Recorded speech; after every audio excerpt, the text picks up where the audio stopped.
Victoriea Spiroff, and welcome to my channel, Your Key to the MOV. I'm here to guide you through the world of real estate, whether you're buying, selling, or just wanting to learn more about the process and be prepared for the future. Every week, I'll be sharing helpful tips, insights, and advice to make your real estate journey smoother and more informed. Thanks for tuning in, and don't forget to subscribe for new videos every Wednesday.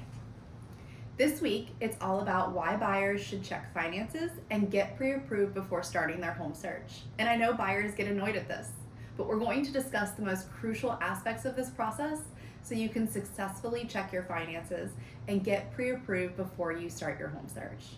It's really actually paramount, especially now in the economy and the way that things are moving in the market. A pre-approval is gold. So before you jump into searching for that dream home, it's so important to know exactly where you stand financially. The last thing you want is to fall in love with a home that's out of your budget or find yourself struggling with payments after the fact. There is no rest or enjoyment in that.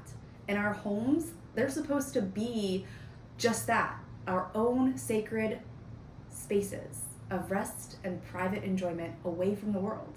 You can't do that if you're bringing home financial stress, okay? So step one, review your finances.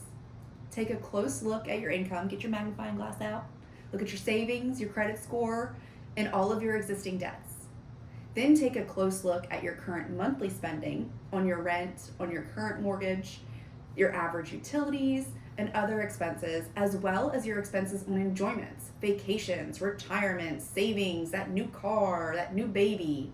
So from there, you're going to add in the understanding that if you're upscaling, all of those expenses and utilities are most likely going to increase automatically.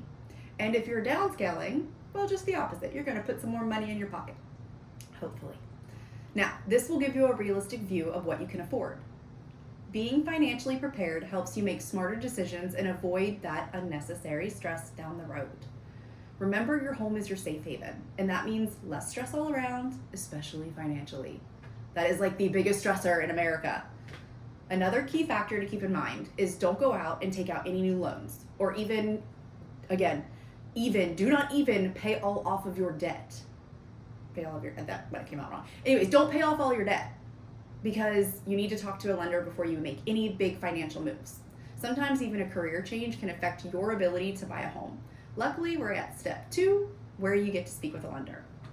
So step 2, find a lender and get pre-approved for a mortgage. As an agent, I always recommend interviewing at least 3 lenders and mixing it up with local, national, and some credit unions, so you can get a variation of their fees and interest rates, as well as if a lender is a primary or secondary market lender.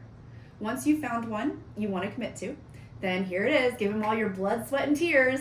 I'm just kidding, it's just paperwork. They'll check your finances thoroughly and determine if you're pre-approved and for how much. A pre-approval is not just a key step for you as a buyer. It's also a key step in building good rapport with sellers as well as your agent.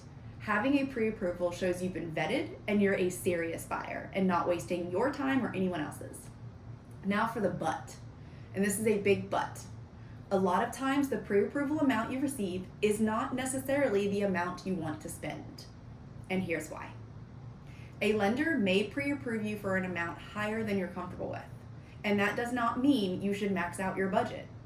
Don't go for the pretty house just because it's the prettiest, because it may be the most expensive when you can make one that's $30,000 to $50,000 less just as pretty with your own money and your own way.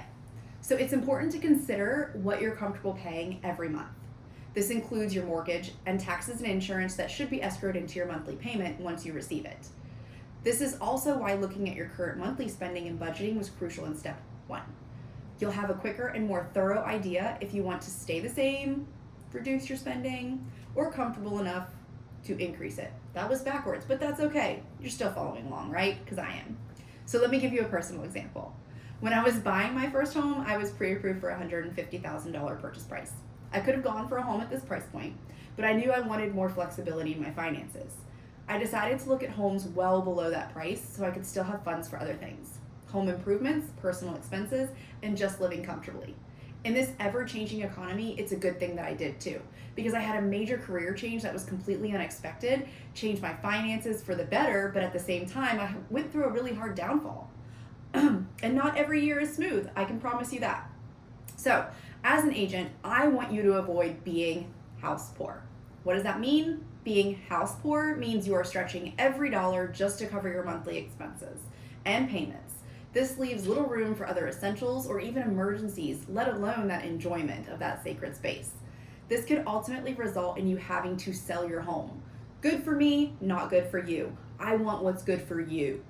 As an agent, I advocate for you, which doesn't just mean I want you to buy or sell your home. It means I want you to buy a home you will be happy, joyous, and free in.